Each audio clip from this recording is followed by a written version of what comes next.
Bienvenue dans les petites histoires de Michel, un podcast dans lequel je raconte mon exploration de la cuisine japonaise. Cet art ultime de bien manger que j'ai à cœur de transmettre aujourd'hui est la synthèse entre mes pratiques d'artiste, de jardinière et de cuisinière. Il s'adresse aux amoureux du Japon, aux gourmets de tous bords et aux cuisiniers soucieux de préparer une cuisine saine, savoureuse et créative, qui nourrit aussi bien le corps que l'esprit. Vous y trouverez des récits de voyage et des témoignages d'expériences qui ont fait sens dans mon parcours. J'y délivre également, au-delà des recettes, les principes qui sous-tendent la cuisine japonaise. Nous ferons des visites dans le jardin, source d'émerveillement et d'abondance, et nous prêterons l'oreille à des personnes qui ont contribué à enrichir mon parcours dans l'oasis nippone que je me suis créée. Belle écoute à vous! Au fil de l'été, je vous propose un programme d'évasion in vino veritas. Cet épisode où nous allons, à travers des entretiens, à la rencontre de Pierre Walsh, qui tenait une franchise Sommellerie de France à Brumat. Le vin est au cœur de ces échanges, où se révèle le charisme de ce personnage que j'ai eu la joie de croiser sur ma route. Alors, installez-vous avec un petit rosé bien frais pour savourer pleinement ces micro-voyages au pays du vin. Dans ce premier épisode, Pierre nous partage son parcours professionnel exigeant. Alors, après ma formation à l'école hôtelière, j'ai fait mon armée que j'ai fait Gentil petit soldat. gentil petit soldat, mais quand même dans un cadre assez privilégié, chez le général qui commandait à l'époque la première armée, place Broglie, au palais de gouverneur.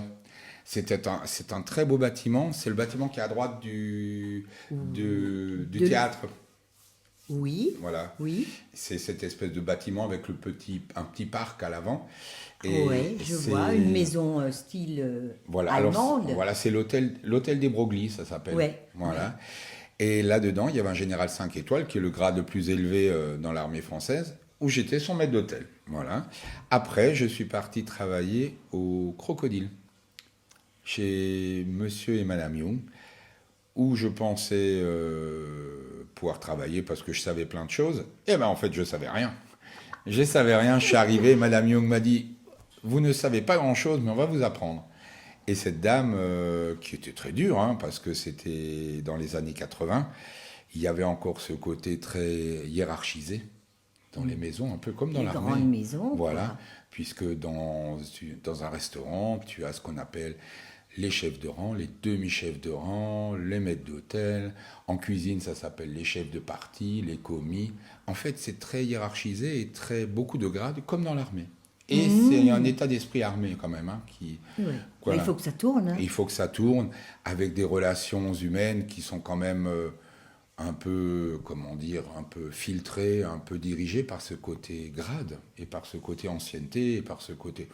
La psychologie était à l'époque pas très présente. C'était quand même ferme ta gueule et avance. Voilà, marche ou crève. Hein. Donc c'était un peu ça. Mais c'était très formateur. Parce qu'à l'époque, grâce à Madame Young qui dirigeait donc la salle, en fait tu te rendais compte que ça une école de rigueur. Je reste persuadé que ça soit dans n'importe quel métier, un jeune qui est menuisier, qui est maçon, qui est charpentier, qui est peintre. Si à un moment dans ta vie professionnelle tu ne croises pas quelqu'un qui va te dire tu ne sais pas, mais je vais t'expliquer, et qui t'accompagne un moment pour t'expliquer comment il faut être dans ta vie professionnelle, et même des fois un peu ça déborde même un peu sur ta vie si t'as pas ça, et aujourd'hui les jeunes ne l'ont plus. Mais tu as toujours parlé d'elle comme d'une grande dame, Oui. bien droite, quoi. Ah oui, c'est une dame qui a une discipline exemplaire, mais la discipline, elle se l'applique à elle-même. Hein. Voilà. Elle fait ce qu'elle dit. Elle marche, elle est droite dans ouais, ses ouais. bottes. Elle avait toujours une expression qui disait « L'exemple n'est pas le meilleur moyen de convaincre, c'est le seul ». Ah, excellent. Donc, ce qui fait que, en fait, on trouvait les journées un peu longues, Oui, mais c'est elle qui fermait le soir. oui, oui. Et le lendemain matin, c'est elle qui ouvrait. Donc, voilà. Comment tu pouvais dire « Ouais, le patron, ceci, cela ». Mais non, elle était sur le pont en permanence. Donc, c'était quand même une référence. C'était pas quelqu'un qui disait « Yaka, faucon hein. ». Non, non, pas du tout. Donc, c'était quelqu'un vraiment d'exemplaire. Et donc, cette dame, j'ai travaillé 15 ans avec elle. Et au bout de 15 ans, je pense que moralement, j'étais armé pour faire autre chose. Et là, je suis parti comme responsable au C'est Burizel. toi qui es parti, Oui. c'est toi qui a quitté. Voilà. En fait, il cherchait un responsable de salle au Burizel, Oui, qui à l'époque avait 2 étoiles. oui, Le Croco en avait 3. Oui. Et au Croco, j'étais ce qu'on appelait chef de rang. J'étais responsable de 6 ou 7 tables, mais j'avais pas de vraie responsabilité au niveau direction, quoi. ouais. Et donc, je me suis dit, il y a peut-être une opportunité. J'ai sauté dessus, ça marchait. Voilà. Ouais. Donc, et au bout de 3 ans, au Burizel, on a décroché la 3e étoile aussi. Voilà. Top. Et puis voilà. Donc, ça, j'ai bossé 15 ans aussi. 2 belles maisons strasbourgeoises. Oui, les 2 seuls 3 étoiles strasbourgeois Ouais. à ce jour. Oui, oui. Voilà. Et voilà. Et pourquoi tout d'un coup te voilà à Brumat dans le Bas-Rhin? Eh bien, écoute, l'histoire au Burizel s'est un peu terminée en queue de poisson parce que M. Westermann père n'avait plus envie de continuer, est parti. Le fils n'avait pas envie, ne pouvait pas, Peut-être pas mûr. relever le défi. Oui. Donc, il a rendu ses étoiles.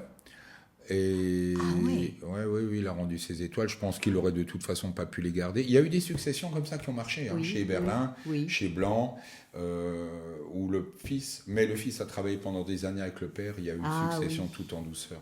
Ici, je crois que en fait, c'était pas très harmonieux la succession. Ça, ils s'entendaient pas trop.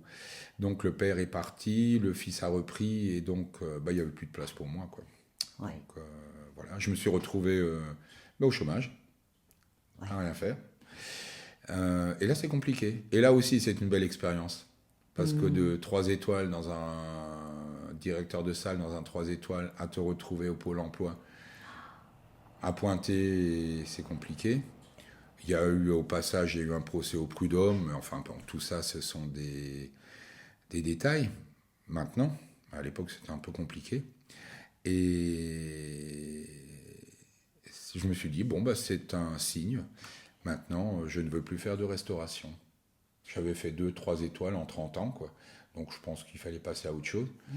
Et comme ma passion, c'est les vins, j'ai ouvert ce magasin de vin à Brumat. Voilà. Quand les gens m'ont dit, mais à Brumat, ça marchera jamais. C'est complètement débile. Et ça a très, très bien marché. Voilà. Oui, la preuve. Voilà. Un nouvel épisode des Petites Histoires de Michel vous attend tous les mardis. Pensez à vous abonner à ma newsletter pour continuer de voyager au Japon avec moi.